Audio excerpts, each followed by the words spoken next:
Bonjour et bienvenue dans cette capsule qui concerne l'optimisation de solides. Donc un peu à la manière dont on le fait avec des figures, ici on va optimiser des solides. Allons voir l'exemple 1. Hector veut construire une boîte en forme de prisme à base rectangulaire dont le volume sera de 1728 cm3 en utilisant le moins de carton possible. En centimètres carrés, quelle quantité de carton devra-t-il utiliser au minimum? Ici, ce qu'on veut minimiser, c'est l'aire du prisme. Alors, encore une fois, avec des essais, on va pouvoir comprendre comment l'air va varier en fonction des mesures qu'on choisit.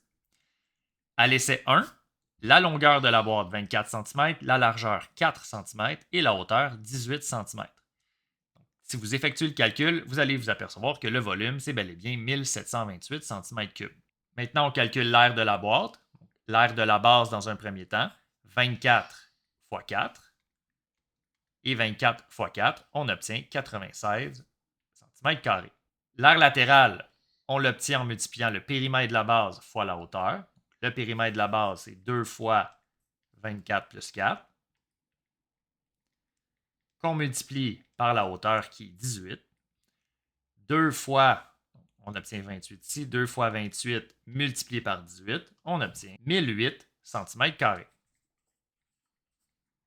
L'aire totale, on va donc multiplier 2 fois l'aire de la base qui est 96 plus l'aire latérale qui est 1008 et on va obtenir 1200 cm². À l'essai 2, on change les mesures, 18 cm pour la longueur, 6 cm pour la largeur et 16 cm pour la hauteur. On refait les mêmes calculs. L'aire de la base va être 18 fois 6 et 18 fois 6, ça donne 108 cm². Encore une fois, l'aire latérale, périmètre de la base multiplié par la hauteur. Donc 2 fois 18 plus 6, qui fait 24. On va multiplier le tout par 16, qui est la hauteur. Et on obtient 768 cm². Maintenant, pour l'aire totale, 2 fois 108 plus 768, on obtient 984 cm². Finalement, pour l'essai 3, la longueur 16 cm, largeur 9 cm et la hauteur 12 cm. On effectue les mêmes calculs. 16 fois 9 pour l'aire de la base. 16 fois 9, c'est 144. 144 cm².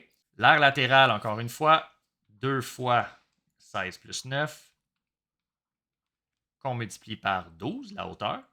On obtient 600 cm².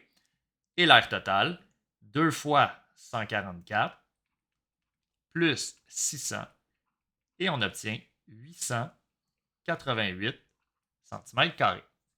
On remarque que plus les mesures tendent vers un cube, plus l'air diminue pour un même volume.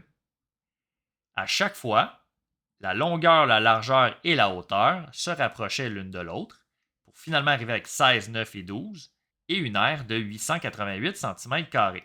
Eh bien, en choisissant le cube, on va choisir le prisme à base rectangulaire avec la plus petite aire pour un volume de 1728 cm3. Le volume du cube, on le calcule à l'aide de la formule V égale C au cube, le volume étant 1728 cm3 égale C au cube. Et en effectuant la racine cubique de chaque côté de l'équation, on obtient que la mesure du côté mesure 12 cm. On va calculer ensuite l'aire de la boîte. L'aire d'un cube, c'est 6 carré, 6 fois la mesure d'un côté au carré, 6 fois 12 au carré, et 6 fois 12 au carré, on obtient 864 cm². Et c'est la plus petite aire pour un volume de 1728 cm3 dans le cas d'un prisme à base rectangulaire. Au minimum, il devra utiliser 864 cm² de carton. Voilà, c'est ce qui termine l'exemple 1.